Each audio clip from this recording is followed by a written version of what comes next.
चलिए, तो अलग अलग जिलों से हमारे साथ हमारे सहयोगी जुड़ चुके हैं। सबसे पहले कुरुक्षेत्र का रुख कर लेते हैं। हमारे साथ राजीव जुड़ चुके हैं। राजीव, लगातार मौसम में परिवर्तन देखने को मिल रहा है, कुरुक्षेत्र का क्या हाल है? जी बिल्कुल, देखिए बताना चाहूँगा कि कल रात से ही जो जिस तरह से मौसम में एकदम से बदलाव लिया है, एकदम से मौसम बदला है, आंधी तूफान, उसके बाद बरसात हो रही है, तो कहीं ना कहीं किसानों की जो परेशानी है वो बढ़ती जा रही है। इससे पहले की यदि बात की जाए तो इससे पहले लगभग 70,000 एकड़ जो गेहूं थी और जो सरसों थी, वो जो है इसकी फसल खराब हुई थी, उस पे पोर्टल पर जो है किसानों ने अपने ये अंकित कराया था। तो अब भी जो रात से बरसात हुई है, रात को जो आंधी तूफान आया है और अब भी जो बरसात चल रही है, तो उससे कहीं ना कहीं फसलों के खराब होने की संभावना जो है और ज्यादा बढ़ गई है।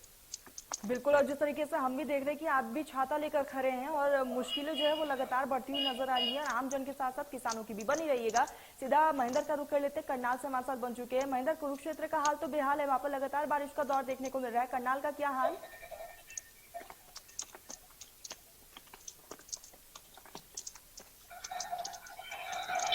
महेंद्र, मेरी आवाज पहुंच रही है आप तक? चलिए, महेंद्र के पास जाएंगे। सीधा कुरुक्षेत्र का रुख कर लेते हैं। हमारे साथ लगातार हमारे सहयोगी बने हुए हैं। हालांकि लगातार देखा जा रहा है कि किस तरीके से किसानों की जो मुश्किल है वो बढ़ गई है। हालांकि मौसम विभाग का क्या कुछ कहना है?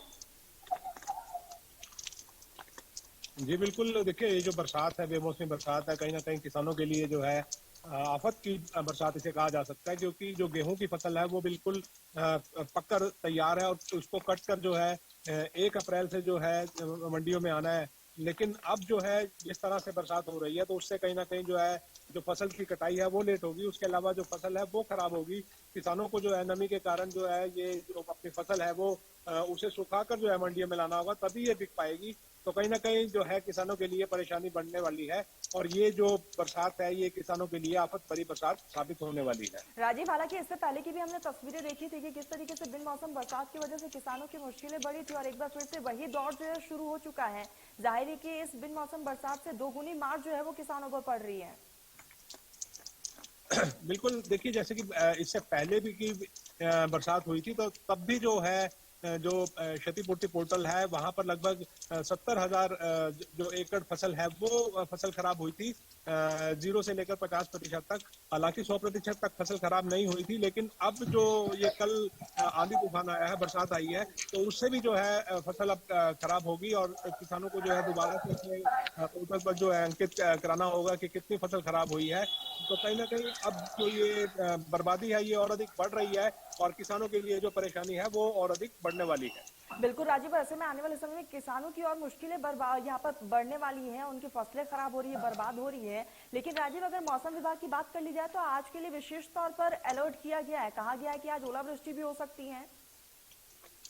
जी बिल्कुल, देखिए कहीं ना कहीं जो है जो अलर्ट है वो बढ़ाया गया है और जो जिस तरह से कहा गया है, मौसम वैज्ञानिकों ने कहा है कि ये जो बरसात है ये और आगे भी जाएगी। तो कहीं ना कहीं किसानों के लिए जो है आने वाले दिन भी परेशानी भरे होने हैं, क्योंकि जो फसलें कटनी है और फसलें कटने के बाद जो है मंडियों में फसलें आनी है, तो कहीं ना कहीं किसानों के लिए परेशानी बढ़ने वाली है।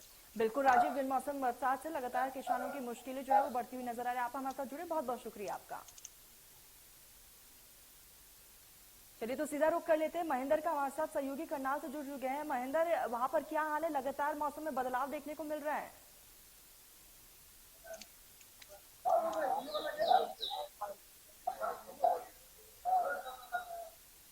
महेंद्र, मेरी आवाज पहुंच रही है?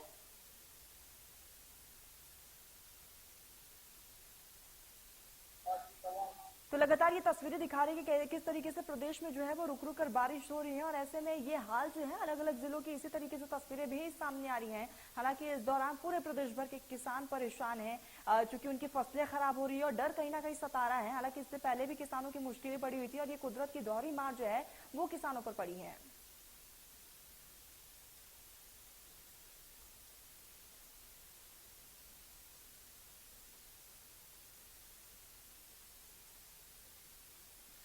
चलिए, तो इसी विषय को लेकर